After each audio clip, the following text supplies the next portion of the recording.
Good morning students. नवंबर महीना current affairs के लिए काफ़ी महत्वपूर्ण रहा है और आज हम लोग डिस्कस करेंगे टॉप 50 क्वेश्चंस जो एग्जाम पॉइंट ऑफ व्यू से बहुत इंपॉर्टेंट है। आप किसी भी एग्जाम की तैयारी कर रहे हो, कोई भी गवर्नमेंट एग्जाम हो, ये हर किसी के लिए काम आएगा।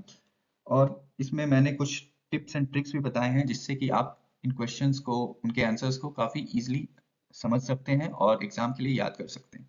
तो चलिए फिर शुरू करते हैं। Recently, who became the first Indian to win an individual world title in the men's air pistol category? इसका सही आंसर है ऑप्शन डी, सम्राट राणा। अब इसको याद करने का एक सिंपल ट्रिक है आपका। सम्राट ऑफ शूटिंग, सम्राट मतलब क्या हुआ? King, emperor.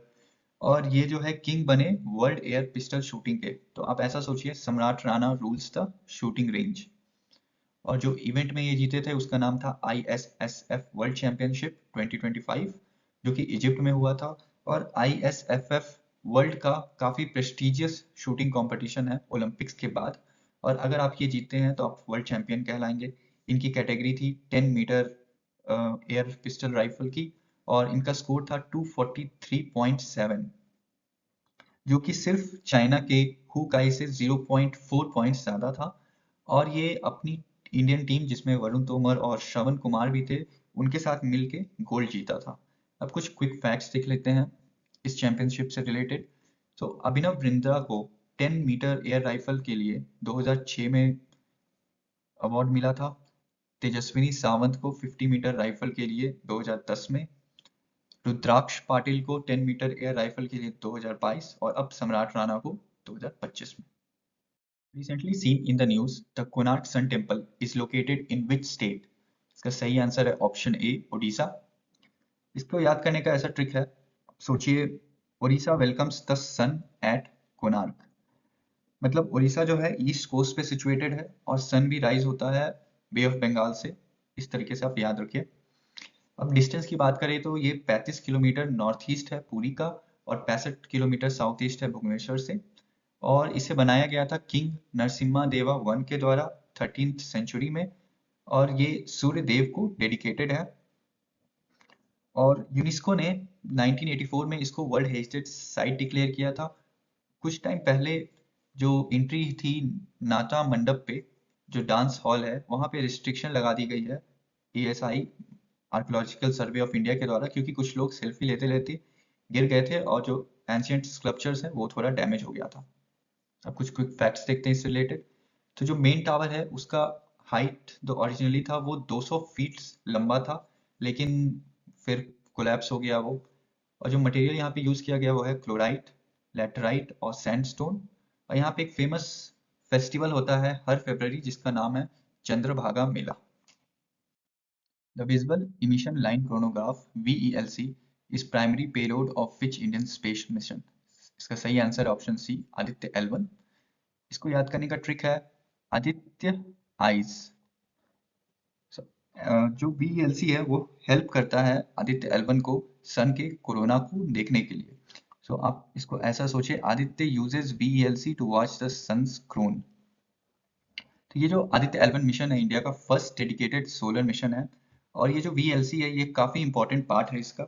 और ये एक क्रोनोग्राफ की तरह एक्ट करता है। इसका मतलब है कि ये जो सन का जो ब्राइट डिस्क का जो सनलाइट आ रहा है उसको ब्लॉक करता है, जिससे कि आदित्य L1 जो सन का आउटर एटमॉस्फेयर है उसको स्टडी कर सके। तो ये डेवलप किया गया था Indian institute of astrophysics IIA Bengaluru से। और इसका मेन पर्पस है सन के कोरोनल मास इजेक्शन को स्टडी करना, सोलर विंड्स को स्टडी करना, और ये भी देखना कि सन का जो कोरोना है ये इतना ज्यादा हॉट क्यों है सन के सरफेस के कंपेयर में। तो जो आदित्य L1 मिशन था, इसमें आदित्य L1 को 1.5 million kilometres from earth place किया गया है, और ये कंटिन्यूअसली अर्थ के सारे मूवमेंट्स को ऑब्जर्व कर रहा है। और यहाँ पे एक टर्म आया था कोरोनल मास इजेक्शन। इसका मतलब होता है कि जो अर्थ, जो सन के सरफेस है वहां पे ह्यूज एक्सप्लोजन्स होते रहते हैं मैग्नेटिक फील्ड के, और जो सन के प्लाज्मा है उससे। तो इसी को कहते हैं कंबाइनली कोरोनल मास इजेक्शंस। और जो आपके ऑप्शंस थे, ऑप्शन ए चंद्रयान 3, ये एक मून मिशन है। ऑप्शन बी चंद्रयान 2, ये भी मून मिशन है लेकिन ये पुराना है। और ऑप्शन डी मंगलयान 2, ये फ्यूचर मार्स मिशन है।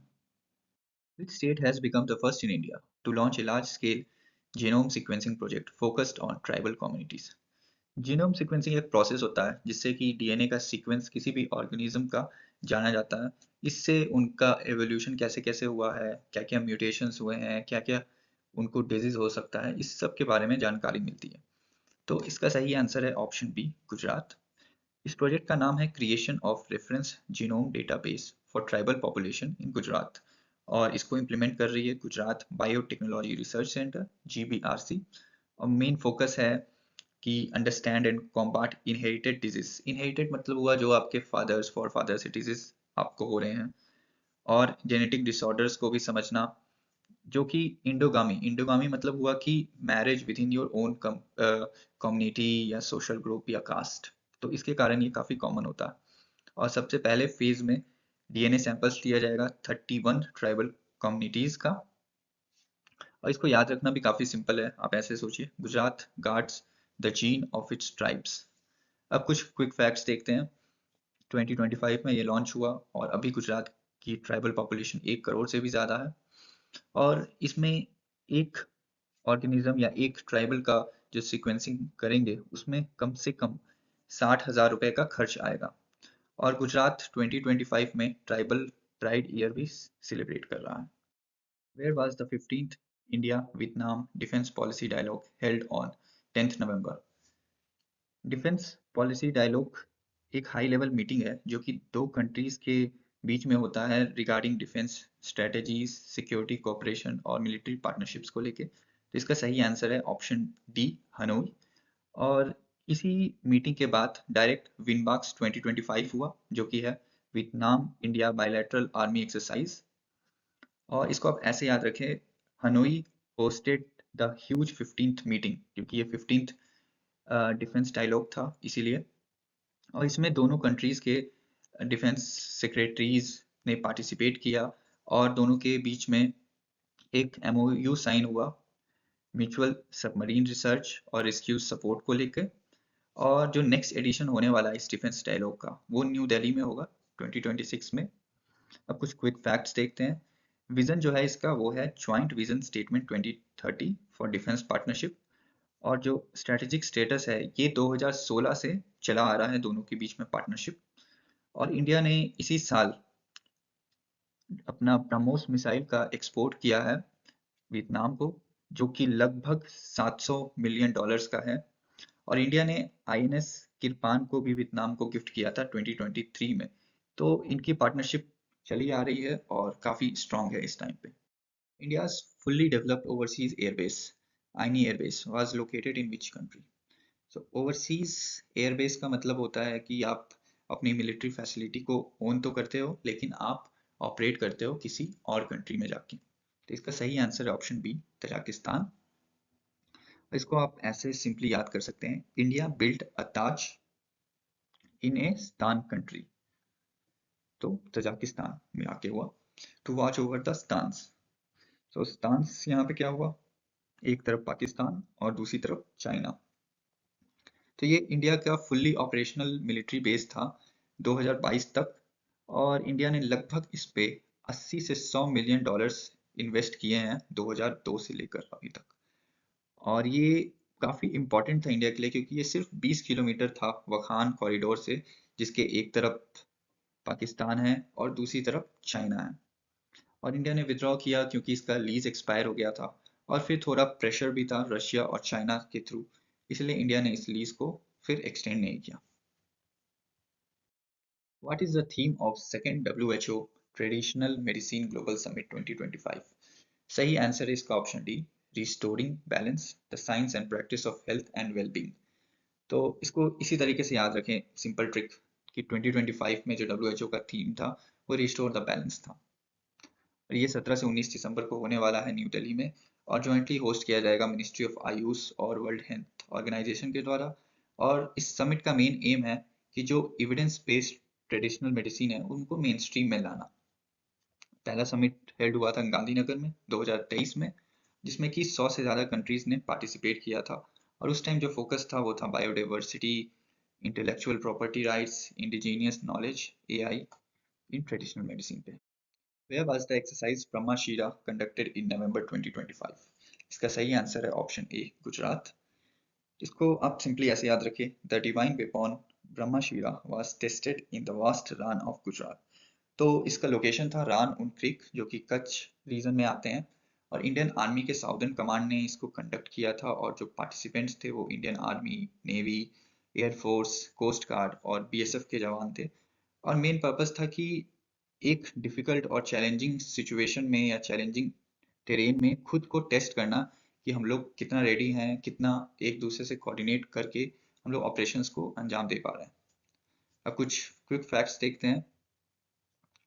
मारू ज्वाला, ये हो गया आपका थार डेजर्ट में, जो कि फायर पावर और मैन्यूवर्स के लिए होता है डेजर्ट में। और अखंड प्रहार, ये भी हुआ था थार डेजर्ट में। इसमें कंबाइंड आर्म्स का पूरा ऑपरेशन किया गया था। Over 16,000 children rescued by Railway Protection Force under which operation? इसका सही आंसर है ऑप्शन सी, ऑपरेशन नन्हे फरिश्ते। इसको सिंपली इस तरीके से याद रखें, angels on the rails, operation little angels नन्हे फरिश्ते सेव्ड द किड्स। कुल मिला के आरपीएफ ने जनवरी से लेके अक्टूबर 2025 तक 16,450 बच्चों को बचाया।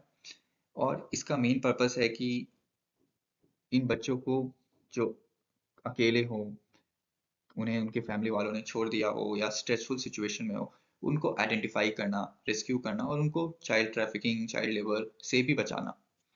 इसको करती है रेलवे प्रोटेक्शन फोर्स, जो कि मिनिस्ट्री ऑफ रेलवेज के अंदर आती है। अब कुछ क्विक फैक्ट्स देखते हैं।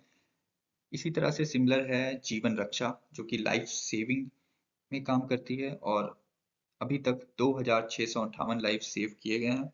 फिर आता है ऑपरेशन नार्कोस, जो कि एंटी ड्रग्स ऑपरेशन है, और अभी तक 197 करोड़ ड्रग्स को सीज किया गया है। और फिर है ऑपरेशन अमानत, जिसमें कि आपके जो बिलोंगिंग्स है वो आपके अगर लॉस्ट हो जाए तो उनको रिकवर किया जाता है, जिसमें कि अभी तक 70 करोड़ के आइटम्स को रिकवर किया। What is the rank of India in the global climate risk index 2025? Global climate risk index एक एनालिसिस है जो कि जर्मन वॉच नाम की कंपनी करती है, और ये रैंक करती है हर कंट्रीज को बेस्ड ऑन कि कितने ज़्यादा वो वेदर एक्टिविटीज से अफेक्ट हो रहे हैं, जैसे फ्लड्स हो गया, स्टॉर्म्स हो गए, हीट वेव्स हो गए। तो इसमें इंडिया 9वें पायदान पे है। इसको आप ऐसा याद रखें, fine 9। So fine weather is becoming rare and India is 9th most worried about it. So आप सोचिए ऐसा, climate is not fine and we are at number 9। India का जो प्रीवियस रैंक था वो 8 था, और 2021 में ये रैंक 7th था, बट ये अब बढ़ के 9th हो गया। और जो इंडिया का एनुअल रैंक है वो 2024 में 15 था, जो कि 2023 में 10 था, तो यहाँ पे इम्प्रूवमेंट हुई है। टॉप रैंक में आते हैं डोमिनिकिया, म्यांमार, जो और होंडुरास, जो कि टॉप 3 में है 1995 से लेके 2024 तक। तो एक इंडेक्स होता है आपका लॉन्ग टर्म, जो कि 1995 से 2024 के डेटा को कंबाइन करके दिया जाता है, और एक होता है एनुअल, जो कि उस पर्टिकुलर ईयर के बारे में कंबाइन करके दिया जाता है। तो 1995 से 2024 तक इंडिया में अब तक 430 एक्सट्रीम वेदर इवेंट्स हुए हैं, जिसमें कि 80,000 से ज़्यादा लोगों का डेथ हुआ है, और 170 बिलियन डॉलर्स का लॉसेस भी हुए हैं। Recently, who has been conferred with मनोहर पारिकर युवा साइंटिस्ट अवार्ड 2025? So, इसका सही आंसर है ऑप्शन ए, डॉक्टर साई गौतम गोपाल कृष्णन। और ये अवार्ड जो होता है मनोहर पारिकर युवा साइंटिस्ट अवार्ड, ये फॉर्मर डिफेंस मिनिस्टर और गोवा सीएम के ऑनर में दिया जाता है यंग इंडियन साइंटिस्ट को उनके एक्सेप्शनल कंट्रीब्यूशंस के लिए। इसको याद रखने का सिंपल तरीका है साई साइंस, क्योंकि वो इस चीज़ में काफ़ी एक्सेप्शनल और ब्रिलियंट है। तो प्रोफेशन से ये एसोसिएट प्रोफेसर हैं department of material engineering IISc Bangalore में, और इन्होंने कंप्यूटेशनल मटेरियल साइंस पे वर्क किया है, और एआई और एटॉमिक सिमुलेशंस का यूज़ करके नए मटेरियल्स को डिज़ाइन किए हैं बैटरीज के लिए। और ये अवार्ड प्राइस 5 लाख का है, और ये इनको प्रेजेंट किया जाएगा दिसंबर में एट नियो गोवा इवेंट पे। आप कुछ क्विक फैक्ट्स देखते हैं। संतोष कुमार यादव, जो कि ऑप्शन में है, वो चेयरमैन ऑफ एनएचएआई रह चुके हैं, और जो ऑप्शन सी और ऑप्शन डी है वो इरेलीवेंट है। World pneumonia day 2025 is celebrated on which date? इसका सही आंसर है ऑप्शन सी, 12 नवंबर। निमोनिया एक बीमारी है जो कि जनरली छोटे बच्चों में होता है, जिसमें लंग्स में फ्लूइड या पस बैठ जाता है, और इसका कारण होता है मेन बैक्टीरिया, वायरस और फंगी, और इसके कारण काफ़ी सारे डेथ्स भी देखे जाते हैं। तो इसको सिंपल याद करने का तरीका है 1 2 ब्रीथ। 1 2 हो गया 12 नवंबर के लिए। और निमोनिया से हमारी ब्रीथिंग सिस्टम जो है वो अफेक्ट होती है। तो आप ऐसा सोचिए, 1 2 take a breath to check for pneumonia on November 12th। ये फर्स्ट इस्टेब्लिश हुआ था 2009 में, और 2025 का थीम है चाइल्ड सर्वाइवल। और पर्पस है कि लोगों में अवेयरनेस को रेज करना निमोनिया को लेके, जिससे कि सबसे ज़्यादा किलिंग्स होते हैं बच्चों में अंडर एज ऑफ 5। और 2023 की बात करें तो निमोनिया से 2.5 मिलियन लाइव्स ग्लोबली जो थी वो खत्म हुई थी। ये एड्स, मलेरिया और ट्यूबरक्लोसिस कंबाइन करके भी उससे ज़्यादा है। अब क्विक फैक्ट्स में कुछ इंपॉर्टेंट डेट्स देखते हैं, जैसा कि 12 नवंबर को पब्लिक सर्विस ब्रॉडकास्टिंग डे भी मनाया जाता है इंडिया में। 13 नवंबर को वर्ल्ड काइंडनेस डे 2025। 14 नवंबर को चिल्ड्रंस डे या वर्ल्ड डायबिटीज डे। 15 नवंबर को बिरसा मुंडा जयंती। 16 नवंबर को नेशनल प्रेस डे इंडिया में। 26 नवंबर को नेशनल मिल्क डे इंडिया में। और 26 नवंबर को फिर से कॉन्स्टिट्यूशनल डे ऑफ इंडिया, संविधान दिवस भी मनाया जाता है। Who is the writer of the book loneliness of Sonia and Sunny? इसका सही आंसर है ऑप्शन ए, किरण देसाई। इसको सिंपली ऐसे याद रखें, किरण सनी रे। किरण मीन्स रे ऑफ लाइट, और Sunny is the character of the book. So simply ऐसा सोचें, किरण रोट अबाउट सनी।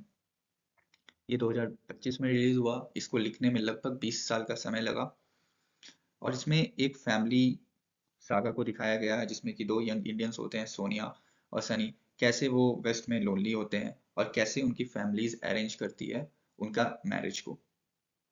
और ये बुक को शॉर्टलिस्ट किया गया था बुकर प्राइज 2025 के लिए भी, लेकिन इनको प्राइज नहीं मिला इसके लिए। Booker prize one of the most prestigious literary awards होता है फिक्शंस के लिए, जो कि इंग्लिश में लिखे जाते हैं, और इसमें सिलेक्ट होना भी एक बहुत बड़ा ऑनर होता है। 1998 में इनकी डेब्यू नोवेल आई थी, और 2006 में जो इनकी novel I the inheritance of loss, इसके लिए इनको बुकर प्राइज मिला। और इस बार डेविड साजले, जिन्होंने फ्लैश बुक लिखा था, उनको बुकर प्राइज मिला था। Who has been appointed as the first Indian president of Organization Internationale des Constructeurs de Automobiles, OICA? OICA एक ग्लोबल बॉडी है जिसको 1919 में पेरिस में फाउंड किया गया था, और ये रिप्रेजेंट करता है ग्लोबल ऑटोमोटिव इंडस्ट्री के इंटरेस्ट को, और कोऑर्डिनेट करता है जो भी इंटरनेशनली मोटर शोज हो रहे हैं उसमें। तो इसका सही आंसर है ऑप्शन डी, शैलेश चंद्र। इसको आप इस ट्रिक से याद रखें, Shailesh shines in cars. Shailesh Chandra took Indian cars to the top of the world, OICA। ये पहले ऐसे इंडियन बने हिस्ट्री में, और करंटली ये MD और CEO हैं टाटा मोटर्स पैसेंजर व्हीकल्स के, और प्रेसिडेंट भी हैं SIAM, जो कि society of Indian automotive manufacturers हैं। इन्होंने अपना प्रेसिडेंसी को 1 नवंबर से स्टार्ट किया, और सक्सीड किया जॉन बुजरेला को। अब कुछ क्विक फैक्ट्स देखते हैं। जो OICA के वाइस प्रेसिडेंट है उनका नाम है हिल्डगार्ड म्यूलर। हेडक्वार्टर्स इसका पेरिस में है। और ऑप्शन बी, जो कि संजय मल्होत्रा है, वो करंट RBI गवर्नर है। जो recently India and which country jointly launch Sanskrit महोत्सव? संस्कृत महोत्सव एक 7 दिन लंबा लॉन्ग फेस्टिवल होता है, जो कि कम्प्लीटली संस्कृत लैंग्वेज के लिए डेडिकेट किया जाता है, जिसमें कि डिफरेंट वर्कशॉप्स, डिस्कशंस, आर्ट्स को दिखाया जाता है। इसको सिंपली आप ऐसा याद रखें, संस्कृत इन श्रीलंका। एज फॉर संस्कृत हुआ, एज फॉर श्रीलंका भी हुआ, और जो रामायण लिखा गया था वो भी संस्कृत में लिखा गया था। तो आप सिंपली ऐसे याद रखें, Sanskrit unites Rama India and Ravana Lanka. ये इवेंट 10 नवंबर को हुआ था यूनिवर्सिटी ऑफ कोलंबो में, जिसको इनॉग्रेट किया था संतोष झा इंडिया की तरफ से, और डॉक्टर मधुरा श्रीलंका की तरफ से। ऑर्गेनाइज किया गया था स्वामी विवेकानंद कल्चरल सेंटर कोलंबो में, और मेन पर्पस था संस्कृत लैंग्वेज को as a shared heritage celebrate करना। जो श्रीलंका का लैंग्वेज है सिन्हाला, वो संस्कृत और पाली लैंग्वेज दोनों से मिलके बना है। और इस तरह के जब कुछ इवेंट्स होते हैं तो इससे पीपल टू पीपल टाइज दोनों कंट्री में काफी स्ट्रांग होता है। और ऑप्शन ए जो है मंगोलिया, उसके साथ इंडिया का स्ट्रांग बुद्धिस्ट टाइज है और कहा जाता है कि ये स्पिरिचुअल नेबर्स है। Which state secured first position in the best category of 6th National Water Awards 2024? तो नेशनल वाटर अवार्ड्स 2018 से शुरू किया गया था और ये बेसिकली इनकरेज करता है वाटर कंजर्वेशन और मैनेजमेंट को स्टेट्स और डिस्ट्रिक्ट्स के द्वारा। इसका सही आंसर है ऑप्शन बी, महाराष्ट्र। इसको सिंपली ऐसा याद रखें, महा वाटर, सो महा इज लाइक ग्रेट और राष्ट्र हो गया हमारा nation. So a great nation needs great water management, तो हम इसको सिंपली ऐसा याद कर सकते हैं, महाराष्ट्र इज महा बेस्ट इन वाटर। इसमें कुल मिला के 46 विनर्स थे अक्रॉस 10 कैटेगरीज में और ये ऑर्गेनाइज किया जाता है मिनिस्ट्री ऑफ जल शक्ति के द्वारा। अवार्ड्स 18 नवंबर को दिए गए थे in presence of president Droupadi Murmu. और सेकंड रैंक दिया गया था गुजरात को और थर्ड दिया गया था हरियाणा को। तमिलनाडु, जो कि ऑप्शन डी है इस क्वेश्चन में, उसको बेस्ट डिस्ट्रिक्ट साउथ का अवार्ड मिला था फॉर तिरुनेलवेली और बेस्ट इंडस्ट्री का अवार्ड मिला था अपोलो टायर्स कांचीपुरम। और केरला को, जो कि ऑप्शन सी है, उसके कन्नूर में जो पंचायत है वो फर्स्ट प्राइज मिला था in category best village panchayat. Where is India's first 3 megawatt hour vanadium redox flow battery system installed? Vanadium redox flow battery system liquid electrolytes को यूज करता है एनर्जी स्टोर करने के लिए और ये लिथियम आयन बैटरीज से काफी डिफरेंट है, इनका स्पैन टाइम भी काफी ज्यादा है उनसे। तो इसका सही आंसर है ऑप्शन ए, ग्रेटर नोएडा। और सिंपली आप इसको ऐसे याद करें, greater flow in Noida. So flow batteries में हुआ और ग्रेटर ग्रेटर नोएडा से आया, so the energy flow greatly इन नोएडा। इसको इंस्टॉल किया गया है एनटीपीसी नेत्रा कैंपस में, जो कि ग्रेटर नोएडा में सिचुएटेड है, कैपेसिटी 3 मेगावाट एनर्जी।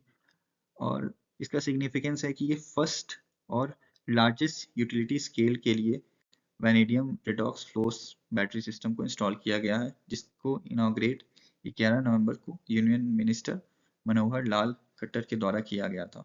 अब कुछ क्विक फैक्ट्स देखते हैं इससे रिलेटेड। सो ये जो टेक्नोलॉजी है VRFP की, ये नॉन फ्लेमेबल है और इसको कंपेयर अगर करें हम लिथियम आयन से, तो लिथियम आयन फ्लेमेबल होती है। लाइफ स्पैन की बात करें तो 20+ ईयर्स इसका लाइफ स्पैन होगा और लिथियम आयन की सिर्फ 5 से 10 साल तक लाइफ स्पैन है। Which state has become the first in India to implement the amended BharatNet scheme? Amended BharatNet scheme updated version है भारत नेट प्रोजेक्ट का, जो कि गवर्नमेंट ने 2011 में अप्रूव किया था। इस अमेंडेड वर्जन में न सिर्फ ग्राम पंचायत को बल्कि ऑल इनहेबिटेड विलेज, जितने भी एक स्टेट में विलेजेस हैं, सबको इंटरनेट के द्वारा जोड़ा जाएगा। इसका सही आंसर है ऑप्शन सी, पंजाब। और आप इस ट्रिक से इसको याद रखें, Punjab net is set everywhere. So November 2025 तक जो इंटरनेट ब्रॉडबैंड है वो 43 डेजिग्नेटेड शैडो एरियाज ऐसे हुए जो कि रिमोट हैं, जहाँ पे एक्सेस डिफिकल्ट है, वहाँ तक भी इंटरनेट को पहुँचा दिया गया। और ये एक बहुत ही बड़ी अचीवमेंट है हमारे लिए, क्योंकि अब हम सेंसिटिव एरियाज की भी लाइव मॉनिटरिंग कर सकते हैं, क्योंकि पंजाब एक बॉर्डर स्टेट है। और इसके लिए KAP सिन्हा को अवार्ड दिया गया था BSNL ऑफिसर्स के द्वारा, क्योंकि उन्होंने इतनी अच्छी तरीके से इसको इम्प्लीमेंट कराया। और इस पूरी स्कीम का ये गोल है कि हाई स्पीड इंटरनेट मिले सारे ग्राम पंचायत और विलेजेस को, ई हेल्थ, ई एजुकेशन और ई गवर्नेंस सर्विस का भी सब लोग फायदा उठा सकें।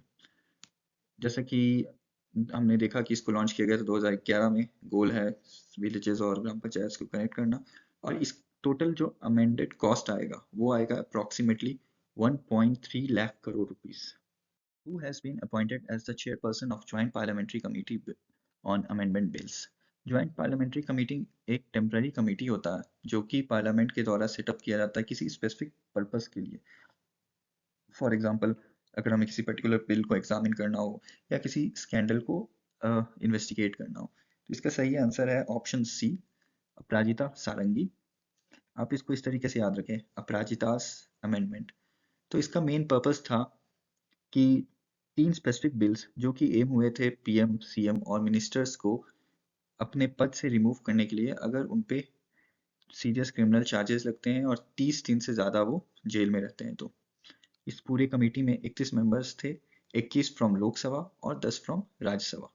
और इसमें कुछ कंट्रोवर्सीज भी हुई, जैसे कि मेजर जो अपोजिशन पार्टीज थी कांग्रेस, टीएमसी, डीएमके, इन्होंने इसको बाइकआउट किया और इसे अनडेमोक्रेटिक भी बताया।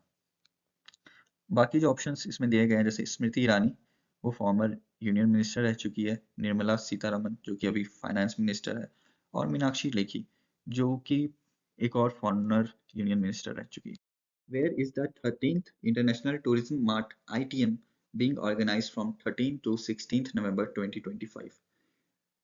इंटरनेशनल टूरिज्म मार्ट एक इवेंट है जो कि मिनिस्ट्री ऑफ टूरिज्म ऑर्गेनाइज कराती है, जिसमें वो शोकेस करती है नॉर्थ ईस्टर्न स्टेट्स को, पर्टिकुलरली इंटरनेशनल और डोमेस्टिक बायर्स को, उनके यूनिक कल्चर और बायोडाइवर्सिटी को भी दिखाती है।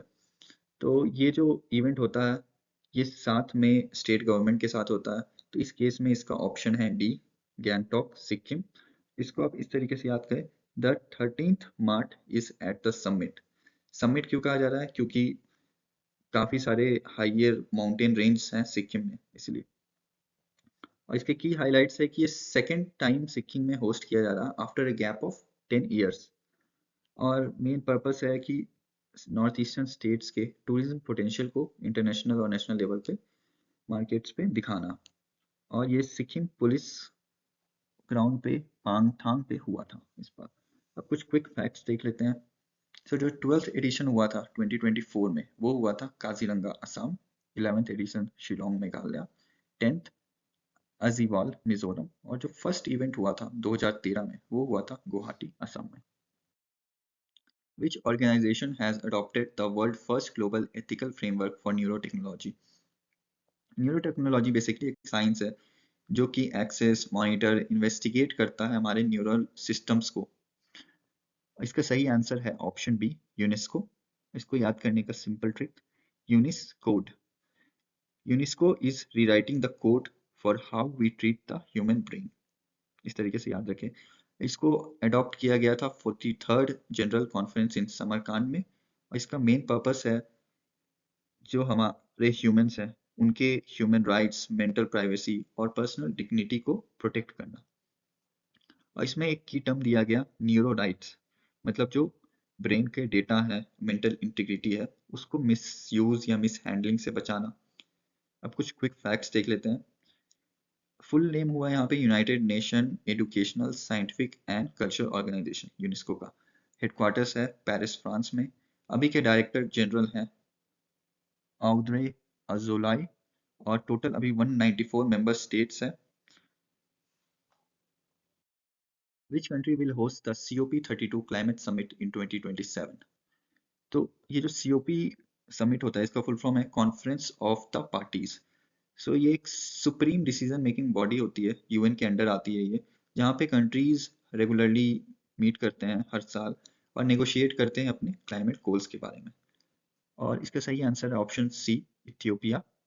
सो इसका ट्रिक ऐसा है, इथियोपिया से आपका हुआ ethanol is green. So Ethiopia is fuelling the green future in 2027। इसका होस्ट सिटी है आदिस अबाबा जो कि इथियोपिया में है। और इसका सिलेक्शन प्रोसेस में ब्यूरो ऑफ अफ्रीकन कंट्रीज ने इथियोपिया को इंडोर्स किया था और इथियोपिया ने नाइजीरिया को इस बिड में हराया। सो ये जो अफ्रीकन ग्रुप ऑफ नेगोशिएटर्स हैं, ये एक अलायंस है अफ्रीकन मेंबर स्टेट्स का, जो कि as a single block UN में खुद को प्रेजेंट करते हैं। और इसका काफी बड़ा सिग्निफिकेंस है क्योंकि ये समिट से 2022 के बाद डायरेक्ट जो क्लाइमेट समिट है वो अफ्रीका में आया है। 2022 में ये इजिप्ट में हुआ था। इसको अनाउंस किया गया था COP30 ब्राजील में। अब कुछ क्विक फैक्ट्स देख लेते हैं। COP29 जो था वो बाकू में हुआ था। COP30 अभी ब्राजील में हुआ। COP31 टर्की में होगा। और ऑस्ट्रेलिया से भी कुछ नेगोशिएशंस का बात चल रहा है इसमें। और COP32 इथियोपिया में होगा। Recently, two traditional musical instruments, Tungbuk and Puntok Pulit, got the GI tag. They are from which state? GI tag मतलब होता है उन प्रोडक्ट्स पे जिनका एक स्पेसिफिक ज्योग्राफिकल ओरिजिन होता है और इनका अनऑथराइज यूज भी आप नहीं कर सकते हैं। इसका सही आंसर है ऑप्शन सी, सिक्किम। इसको इस तरह के से सिंपली याद रखें, सिक टुन पुन। सिक फॉर सिक्किम हो गया, टुन फॉर तुंगबुक और पुन फॉर पुंटोंग। सो ऐसा सोचिए आप, the sick musician played a tune on his Puntong flute. तो ये जो तुम्बुक होता है ये 3 स्ट्रिंग इंस्ट्रूमेंट होता है और पुंटोंग एक बैम्बू का फ्लूट होता है। ये टैग मिला था 5 नवंबर 2025 को।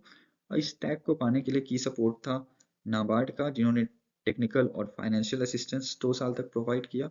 और ये रिकॉग्निजेशन जो है ये प्रोटेक्ट करता है कल्चरल हेरिटेज लेप्चा पीपल के, जो कि वहाँ के इंडिजीनियस पीपल हैं, और लोकल आर्टिस्ट को भी सपोर्ट करता है। कुछ क्विक फैक्ट्स देखिए तो अभी सिक्किम के चीफ मिनिस्टर हैं प्रेम सिंह तमांग। और अदर जो जीआई टैक्स मिला है वो है बड़ी इलायची पे और रेड चेरी पेपर पे। स्टेट एनिमल है रेड पांडा।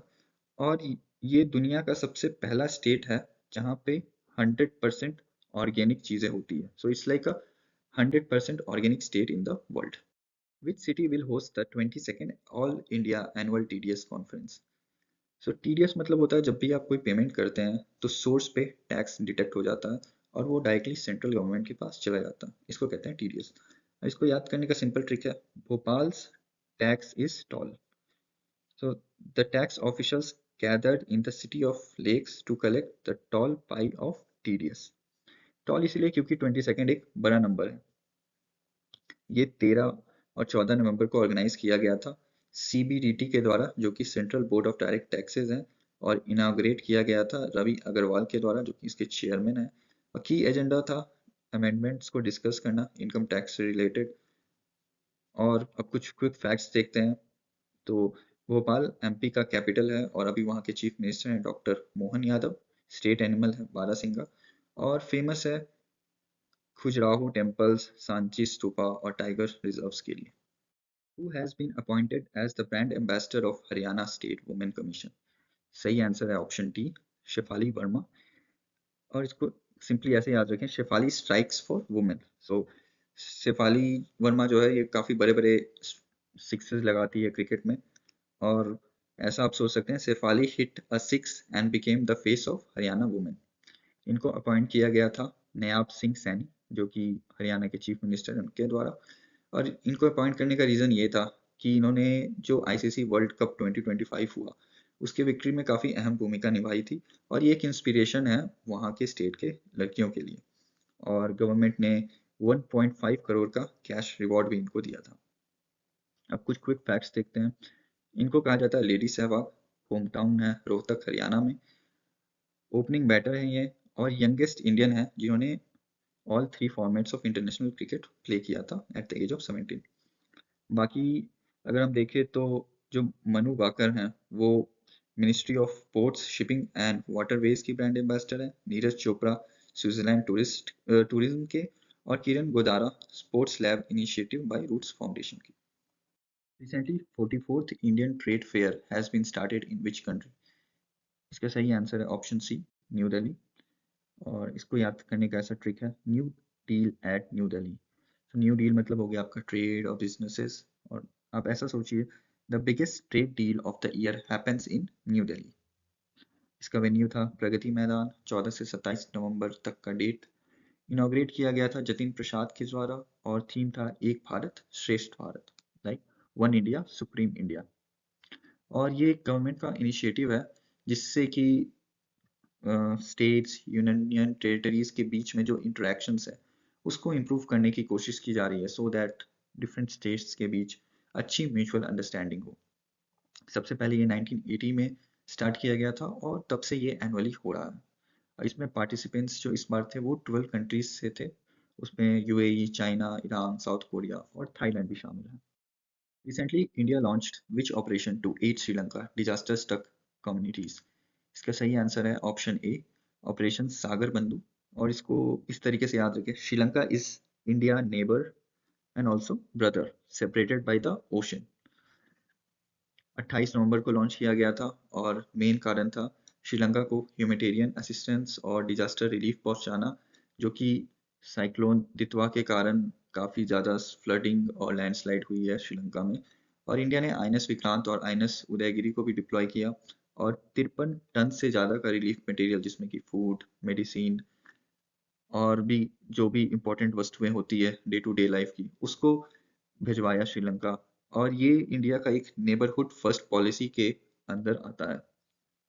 और क्विक फैक्ट्स देखें तो अभी प्रेसिडेंट है अनुरा कुमारा, और डिजास्टर इम्पैक्ट के कारण 300 से ज़्यादा लोग डेड हुए हैं, 1000 से ज़्यादा मिसिंग है, और काफ़ी ज़्यादा डिस्प्लेसमेंट हो गया है लोगों का फ्लड्स के कारण। और इंडिया से एनडीआरएफ की टीम डिप्लॉय की गई है जिसमें कि 80 रेस्क्यूअर्स हैं और 4 कैनीज हैं। What is the rank of India in Climate Change Performance Index CCPI 2026? Climate change performance index मतलब होता है, ये एक इंडिपेंडेंट मॉनिटरिंग टूल है जो कि हर कंट्री के क्लाइमेट प्रोटेक्शन परफॉर्मेंस को एनालाइज करता है। और इसका सही आंसर है ऑप्शन ए, 23rd। तो इसको इस ट्रिक से याद रखें, 23rd trees. India needs to plant more trees to improve its rank from 23rd। India का प्रीवियस रैंक था 10, जो कि अब 13 प्लेसेस इंडिया स्लिप कर गया। इसका मेन कारण है कि हम लोग अभी तक डिपेंडेंट हैं कोल पे, और काफ़ी ज़्यादा डिपेंडेंट है। इसके कारण से हमें लो रेटिंग मिली है रिन्यूएबल एनर्जी कैटेगरी में। और ये रिलीज किया जाता है German watch, new climate institute और क्लाइमेट एक्शन नेटवर्क के द्वारा COP30 में। और इंडिया को मीडियम रेट किया गया था GHG एमिशंस, जो कि है green house gases, CO2 methane emissions, energy use and climate policy में, और लो किया गया था रिन्यूएबल एनर्जी में। अब कुछ क्विक फैक्ट्स देखें तो टॉप पे है डेनमार्क, ऑल्दो डेनमार्क का रैंक 4th है क्योंकि फर्स्ट, सेकेंड, थर्ड की जो क्राइटेरिया थी उसको किसी भी कंट्रीज ने फुलफिल नहीं किया। उसके बाद है 5th पे यूके, 6th पे मोरक्को, बॉटम में आता है 67th पे सऊदी अरेबिया, ईरान 66 पे, और यूएसए 65th पे, और चाइना का रैंक है इसमें 54। Which team won the 2025 Women's Blind T20 World Cup? तो ब्लाइंड क्रिकेट में ऐसा होता है कि व्हाइट प्लास्टिक बॉल का यूज किया जाता है जिसमें कि बॉल बेयरिंग्स लगी होती है सो दैट उसको प्लेयर्स सुन के खेल सकें। और इसमें भी 3 तरह की कैटेगरीज होती है, B1, B2 और B3, जिसमें कि प्लेयर को क्लासिफाई किया जाता है। B1 हो गया जो कि कम्प्लीटली ब्लाइंड है, B2 पार्शियली ब्लाइंड होते हैं जिनको सिर्फ 2 से 3 मीटर तक दिखता है, और B3 होते हैं पार्शली साइटेड जो कि अप टू 6 मीटर तक देख सकते हैं। और इसको इंडिया में ऑर्गेनाइज कराती है cricket association of blind in India. और इसको याद रखने का ऐसा ट्रिक है, even with I closed India vision for victory was clear in the first ever world cup. मतलब इंडिया आंखें बंद करके भी विक्ट्री को देख सकती है। इसके रनर अप थे नेपाल। फाइनल मैच हुआ था कोलंबो श्रीलंका में 23 नवंबर 2025 को, और ये पहला वुमेन ब्लाइंड वर्ल्ड कप था। अब कुछ क्विक फैक्ट्स देखते हैं। इसको होस्ट किया गया था इंडिया और श्रीलंका दोनों जगह। और जो इंडिया की मेंस टीम है उन्होंने 2012, 2017 और 2022 में टाइटल जीता है। India post has inaugurated it's first revamped Gen Z theme post office at which campus? सही आंसर है ऑप्शन सी, IIT दिल्ली। इसको आप इस तरीके से याद रखिए, Delhi doodles. So Delhi for IIT Delhi, और डूडल्स फॉर जो जेनजी का जो आर्ट होता है जो ये करते हैं और जो ग्राफिटी होती है उनको डूडल्स के नाम से कहा जाता है। और जेनजी मतलब हुआ जो लोग जो कि 1997 से 2012 तक बॉर्न हुए हैं उनको कहा जाता है। तो आप ऐसा सोचिए, the post office in Delhi is full of cool doodles and graffiti for Gen Zs. इसको इनॉग्रेट किया गया था 19 नवंबर को मिनिस्ट्री ऑफ कम्युनिकेशन के द्वारा। और इसमें काफ़ी सारे ग्राफिटी आर्टवर्क्स की फीचर्स हैं, वाईफाई जोन्स हैं, QR बेस्ड पार्सल बुकिंग है, और स्टूडेंट फ्रेंडली डिस्काउंट्स भी है। और नेशनल टारगेट रखा गया है कि 46 कैंपस पोस्ट ऑफिस जो हैं अक्रॉस इंडिया उसको 15 दिसंबर तक रिवैम्प किया जाए। अब कुछ क्विक फैक्ट्स देखते हैं। इंडिया पोस्ट को 1854 में फाउंड किया गया था, और हेडक्वार्टर्स है न्यू दिल्ली में, और ये मिनिस्ट्री ऑफ कम्युनिकेशंस के अंदर आता है। ग्लोबली देखें तो ये लार्जेस्ट पोस्टल नेटवर्क है वर्ल्ड में। और 2026 जनवरी से नई सर्विस स्टार्ट की जाएगी जिसमें कि गारंटीड 24 to 48 आवर्स की डिलीवरी प्रोवाइड की जाएगी। Which country has recently become the third largest humanitarian donor country in the world? सही ऑप्शन है आंसर ए, UAE। इसको इस ट्रिक से याद रखिए, the small UAE gave a giant amount of help landing at rank 3. So number 1 और number 2 पे USA और यूरोपियन कमीशन है। Total amount 1.46 billion dollars donate किया गया था और यूएई 7.2% ऑफ टोटल ह्यूमैनिटेरियन जो फंडिंग है उसको करता है और सबसे ज़्यादा मिला था पैलेस्टीन को। और एक मैसिव कैंपेन चलाया गया था गाजा के लिए जिसका नाम था operation शिवेरियस night 3। Who has been appointed as chairman of the Inland Waterways Authorities of India? Inland Waterways Authority Ministry of Port, Shipping और Waterways के अंदर आती है और इनका मेन काम है डेवलप और रेगुलेट करना इनलैंड वाटर ट्रांसपोर्ट को। इनलैंड से मतलब हुआ जो हमारी मेनली जो रिवर्स है। इसका सही आंसर है ऑप्शन डी, सुनील पालीवाल। और आप इसको इस तरीके से याद करें, Paliwal sails the canal. Sunil Paliwal is now the captain sailing ships on India inland waterways. इनको 2025 में नवंबर में अपॉइंट किया गया था विजय कुमार के बाद। और इनका जो की काम होगा वो होगा एक्सलरेट करना नेशनल वाटरवेज को गंगा रिवर ब्रह्मपुत्र रिवर पे और जो इको फ्रेंडली और कॉस्ट इफेक्टिव लॉजिस्टिक्स को डेवलप करना। हेडक्वार्टर्स है इसका नोएडा में। फाउंड किया गया था 1986 में। करंट मिनिस्टर है सर्बानंदा सोनोवाल और की प्रोजेक्ट है जल मार्ग विकास project. Recently, in which air show did the fighter jet Tejas crash and the pilot die? सही आंसर है option B, Dubai air show. ये दुबई का जो एयर शो है ये वन ऑफ द लार्जेस्ट है और काफी महत्वपूर्ण एरोस्पेस इवेंट्स है वर्ल्ड में। और आप इसको इस तरीके से याद करें, Tejas tragedy in the desert. The Tejas flew to the desert for a show but sadly didn't return. काफी दुखद इंसिडेंट था ये। इसमें एचएएल तेजस एयरक्राफ्ट इन्वॉल्व था। 21 नवंबर को ये इंसिडेंट हुआ और हमारे विंग कमांडर नमन सयाल की मृत्यु हुई, उसमें शहीद हुए वो। इसका जो पॉसिबल कॉज देखा जा रहा है वो है failure to recover from negative G force.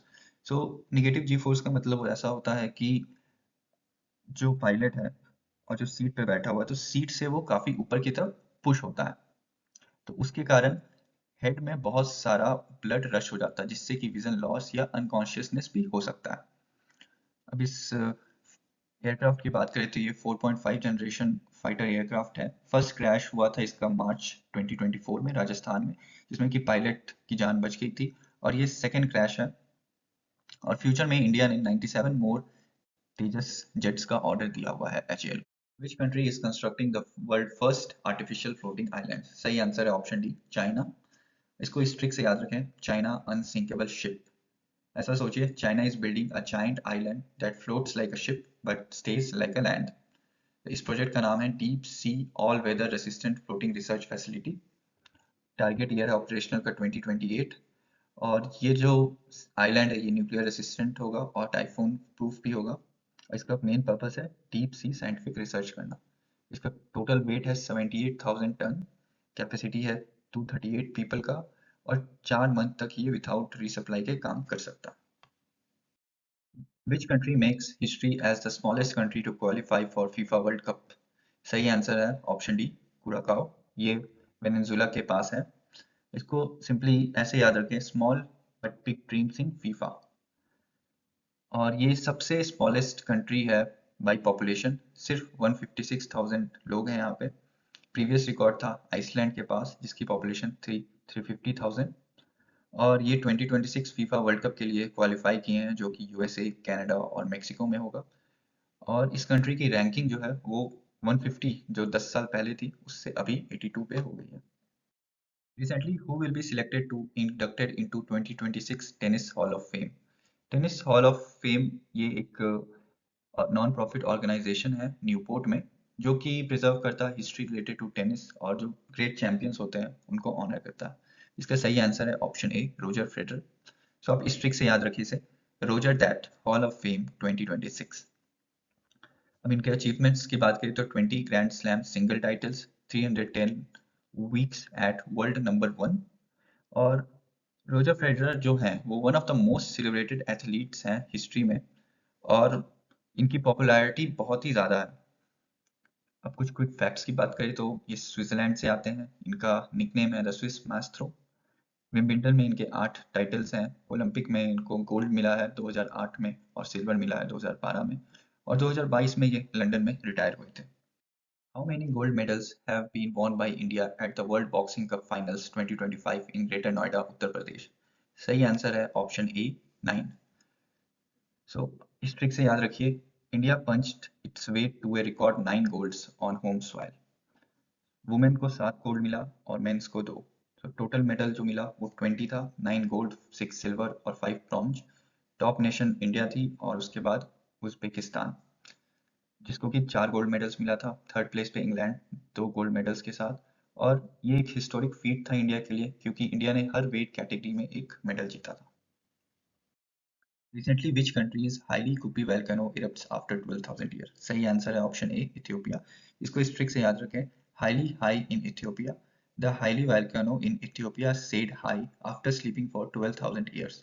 Eruption हुआ था 23 नवंबर को और इसके एश फ्यूम्स 45,000 फीट तक राइज किए थे और ये रेड सी, अरेबियन पेनिसुला को पार करते हुए इंडिया और चाइना के भी पार्ट्स तक पहुंच गए थे।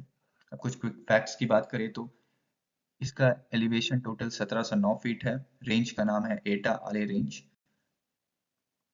Recently which team won the title of women's kabaddi world cup 2025? सही आंसर है ऑप्शन ए इंडिया। इसको इस ट्रिक से याद रखें, India women successfully held the trophy and raided Chinese Taipei hopes. और जो रनर अप थे वो थे चाइनीज तबाई। फाइनल स्कोर था 35-28। वेन्यू था ढाका और सेमीफाइनल में इंडिया ने ईरान को हराया था। अब कुछ क्विक फैक्ट्स देखते हैं। होस्ट कंट्री है बांग्लादेश।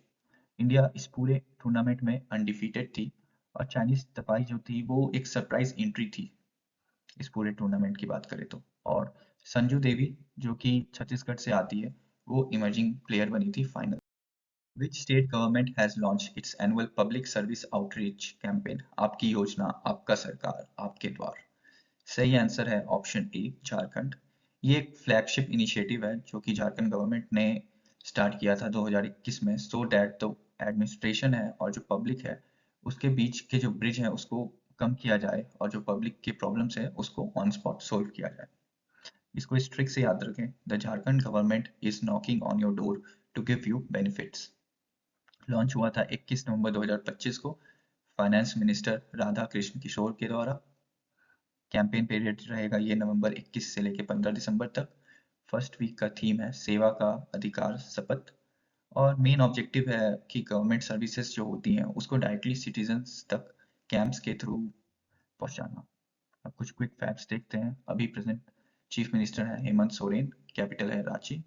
फॉर्मेशन डे है झारखंड का 15 नवंबर, जो कि बिरसा मुंडा जयंती भी है। और कैंपेन की सक्सेस की बात करें तो अभी तक 58 लाख एप्लीकेशंस आ चुके हैं 2023 फेज से। Recently, who won the Australian Open 2025 men's singles badminton title? सही ऑप्शन है इसका सी लक्ष्या सेन। और इसको इस ट्रिक से याद करें, Lakshya hit the target in Australia by defeating the Japanese player. Runner up थे यूशी तनाका जापान के। इवेंट का another name BWF world tour super 500 भी है। BWF वर्ल्ड टूर एक ग्रेड 2 बैडमिंटन टूर्नामेंट होता है जिसको बैडमिंटन वर्ल्ड फेडरेशन कराती है। इसमें डिफरेंट लेवल्स होते हैं, सुपर 1000, सुपर 750, सुपर 500 और सुपर 300। वेन्यू था इसका सिडनी में और लक्ष्या सेन का ये first BWF world tour title था। उनको प्राइज मनी में 475,000 यूएस डॉलर्स मिले। ओपोनेंट का रैंक था 28 और इवेंट के टाइम लक्ष्य का रैंक था 14। Recently, who took oath as the 53rd Chief Justice of India? CJI। सही आंसर है ऑप्शन बी जस्टिस सूर्यकांत। और आप इसको इस ट्रिक से याद रखिए, सूर्य राइजेस एट 53। तो ये जो चीफ जस्टिस ऑफ इंडिया होते हैं वो हेड ऑफ जुडिशरी होते हैं इंडिया के और सुप्रीम कोर्ट के। और ये रिस्पॉन्सिबल होते हैं केसेस को एलोकेट करने के लिए और कॉन्स्टिट्यूशनल बेंचेस को अपॉइंट करने के लिए। इन्होंने 24 नवंबर 2025 को ओथ लिया। इनका टेन्योर है 15 महीने का, मतलब फरवरी 2027 में रिटायर करेंगे ये। और इनका प्रायोरिटीज रहेगा कि जितने भी पेंडिंग केसेस हैं, बैकलॉग्स हैं, उनको जल्द से जल्द क्लियर करना। और 52nd CJI थे जस्टिस BR कवि। 58th थे जस्टिस DY चंद्रचूड़। और जस्टिस रंजना प्रकाश देसाई, वो जो ऑप्शन ए है, वो अभी डिलिमिटेशन कमीशन की हेड है। Recently, who has been appointed as the ambassador for the ICC Men's T20 World Cup 2026? सही आंसर है ऑप्शन बी रोहित शर्मा। और इसको इस ट्रिक से याद रखें, Rohit won the world cup, retired and now he is the face of the next world cup at home. Ambassador मतलब होता है एक हाई प्रोफाइल पर्सनैलिटी जो कि इस इवेंट को ग्लोबली प्रमोट करेगा, फैंस के साथ इंगेज करेगा और टूर्नामेंट का हर जगह फेस होगा। जो वर्ल्ड कप होने वाला है उसके होस्ट हैं इंडिया और श्रीलंका, और ये अपॉइंटमेंट जो रोहित शर्मा की गई है वो आईसीसी के द्वारा की गई है। और मेन रीजन है कि रोहित एकमात्र ऐसे प्लेयर है जिन्होंने world cup T20 as a player भी जीता है और एज अ कैप्टन भी जीता है। सो वो एक लेजेंडरी फिगर के रूप में देखे जाते हैं T20 क्रिकेट में। The 19th edition of bilateral military exercise Surya Kiran is being conducted between two countries from November 25 to December 8. सही आंसर है option D, India and Nepal. इसको इस ट्रिक से याद करें, the Surya means the sun shines brightest on the mountains of Nepal. और ये जो मिलिट्री एक्सरसाइज है, ये इसका मेन एम है काउंटर इंसर्जेंसी और डिजास्टर रिलीफ, और ये दोनों कंट्रीज के आर्मी के बीच में होता है। इस बार इसका लोकेशन है पिथौरगढ़ उत्तराखंड, और अल्टरनेटिव एक साल इंडिया में और एक साल नेपाल में होता है। और इंडिया से असम रेजिमेंट पार्ट ले रहे हैं और नेपाल से देवी दत्ता रेजिमेंट पार्ट ले रही हैं। प्रीवियस एडिशन जो था इसका वो नेपाल में हुआ था। और ये हमारी रोटी बेटी जो इनिशिएटिव है इसको भी और स्ट्रेंथन करता है। और कुछ फैक्ट्स देखते हैं, जैसे संप्रीति, ये इंडिया और बांग्लादेश के बीच में होता है मिलिट्री एक्सरसाइज। मित्र शक्ति इंडिया और श्रीलंका के बीच, और मैत्री इंडिया और थाईलैंड के बीच। Which of the following will be included under Article 240 through the 131st Amendment Bill 2025? सही आंसर है ऑप्शन बी, चंडीगढ़। और इसको इस ट्रिक से याद रखें, Chandigarh change of guard. The 131st bill wanted to change the guard of Chandigarh by putting it under Article 240. तो article 240 जो होता है वो प्रेसिडेंट को पावर देता है कि वो regulation, peace, progress union territories में कर सकता है विदाउट लेजिस्लेचर्स। करंटली अभी इसको गवर्नर ऑफ पंजाब करते हैं। और इससे फायदा ऐसा होगा कि जो अपॉइंटमेंट होता है इंडिपेंडेंट एडमिनिस्ट्रेटर का, वो इजी हो जाएगा जैसे कि चंडीगढ़ में। और पंजाब गवर्नर सेपरेट होंगे और चंडीगढ़ के जो भी गवर्नर या एडमिनिस्ट्रेटर होंगे वो भी सेपरेट होंगे। अब कुछ क्विक फैक्ट्स देख लेते हैं। यूनियन टेरिटरी जो करंटली आर्टिकल 240 के अंदर है वो है Andaman and Nicobar island, Lakshadweep, Dadra and Nagar Haveli and Daman and Diu, Pondicherry. और प्रपोज किया गया है इस पर चंडीगढ़ को। India has sent its team for the World Skills Asia 2025 competition for the first time. इसको इस ट्रिक से याद रखें, India first skill drill, first क्योंकि फर्स्ट टाइम पार्टिसिपेट कर रही है, और स्किल ड्रिल क्योंकि ये वर्ल्ड स्किल्स कंपटीशन है। तो आप ऐसा सोचिए, India went for the first ever skill drill in Asia and came up with medals. Host city इसके हैं ताइवान, और डेट्स था 27 से 29 नवंबर। 23 कॉम्पिटिटर्स और 21 एक्सपर्ट्स ने पार्टिसिपेट किया था 21 स्किल कैटेगरीज में। और इंडिया का परफॉर्मेंस रहा था 8th rank among 29 countries with 1 silver and 2 bronze medal. Silver मिला था मुस्कान को पेंटिंग एंड डेकोरेटिंग के लिए। Which institution has launched Impact Rise Initiative for Societal Change in November 2025? इसका सही आंसर है ऑप्शन सी, आईआईटी खड़गपुर। और इसको इस ट्रिक से याद रखें, Kharagpur rise. Kharagpur one of the oldest IITs है, और राइज ये इनिशिएटिव है। सो आप ऐसा सोच सकते हैं, the oldest IIT is helping society rise up. अब इसका फुल फॉर्म है rise innovation skills and entrepreneurship. Goal है कि टेक्नोलॉजी यूज करना लार्ज स्केल पे जिससे कि सोसाइटी में चेंज लाया जा सके, फॉर एग्जांपल क्लीन वाटर में, क्लाइमेट में, हेल्थ केयर में। और इसको लॉन्च किया गया था नवंबर 2025 को। अब कुछ क्विक फैक्ट्स देखें तो IIT Kharagpur one of the oldest IIT है, फर्स्ट आईआईटी है, और फाउंड किया गया था 1951 में वेस्ट बंगाल में। Who won the Best Performance by an Actor at 53rd International Emmy Awards? सही आंसर है ऑप्शन डी, ओरियोल प्ला। और आप इस ट्रिक से याद करिए, Oriol played an addict and won the international Emmy. तो इनकी जो सीरीज का नाम था वो था यो एडिक्टो, जो कि इंग्लिश में ट्रांसलेट होकर बनता है आई एडिक्ट। और ये फर्स्ट एक्टर हैं स्पेन से जिनको इस कैटेगरी में अवार्ड मिला है। और कुछ क्विक फैक्ट्स देखें तो बेस्ट एक्ट्रेस का अवार्ड मिला है एना मैक्सवेल मार्टिन को, बेस्ट कॉमेडी लुडविग, और best drama rivals. Which city has been awarded the hosting rights for the 2030 Commonwealth Games? सही आंसर है ऑप्शन सी, अहमदाबाद। और आप इसको इस ट्रिक से याद रखें। Ahmedabad century celebration. Ahmedabad hit a century by hosting the 100th year of Commonwealth Games। इसको अनाउंस किया गया था 26 नवंबर 2025 को, और दिल्ली के बाद ये सेकंड सिटी बनेगा जहाँ पे इंडिया में कॉमनवेल्थ गेम्स होंगे। अहमदाबाद में की स्टेडियम होगा नरेंद्र मोदी स्टेडियम, और कॉम्पिटिटर के रूप में देखा जाए तो अहमदाबाद ने नाइजीरिया से विन किया है बिड में, और होस्टिंग राइट्स को एक्वायर किया है। इसमें स्पोर्ट्स की बात करें तो 15 से 17 स्पोर्ट्स एक्सपेक्टेड है, और कंफर्म की बात करें तो athletics, swimming, weight lifting, netball, boxing, ये सब कंफर्म है। और T20 क्रिकेट को भी इंक्लूड किया जाएगा इसमें, और डेट्स होंगे अक्टूबर 2030। According to the 2025 Femicide Report by United Nations Office on Drug and Crime and UN Women, how many women and girls were intentionally killed in 2024? सही आंसर है ऑप्शन सी, 83,000। और इसको आप इस तरीके से याद रखिए, 83 for humanity. We failed 83,000 women in 2024. That's huge number to remember for exam and for humanity. Femicide मतलब होता है intentional killing of girls or women because of gender related motivation। और इन 83,000 में से अप्रॉक्स 60,000 जो कि 50,000 आता है, वो पार्टनर्स या क्लोज फैमिली मेंबर्स के द्वारा किलिंग की गई थी। इसका मतलब ये है कि हर 10 मिनट में एक औरत या एक लड़की को मारा जा रहा है, और अफ्रीका में इसका रेट तो काफ़ी ज़्यादा है, 3 पर 1 लाख वुमेन। उसके बाद है अमेरिका। और कुछ क्विक फैक्ट्स देखते हैं। मोस्ट डेंजरस प्लेस है होम, और मेल और फीमेल का कंपैरिजन करें तो मेल में 11% है, जबकि फीमेल में 60% है जो कि पार्टनर्स या फैमिली से किल किए जा रहे हैं। और अभी कुछ टाइम से ऑनलाइन वायलेंस भी फीमेल्स के तरफ देखा जा रहा है, और ये धीरे धीरे ये भी बढ़ता जा रहा है। अब आपके लिए दो क्वेश्चंस हैं जिसका आंसर मैं चाहता हूँ आप कमेंट करके दें।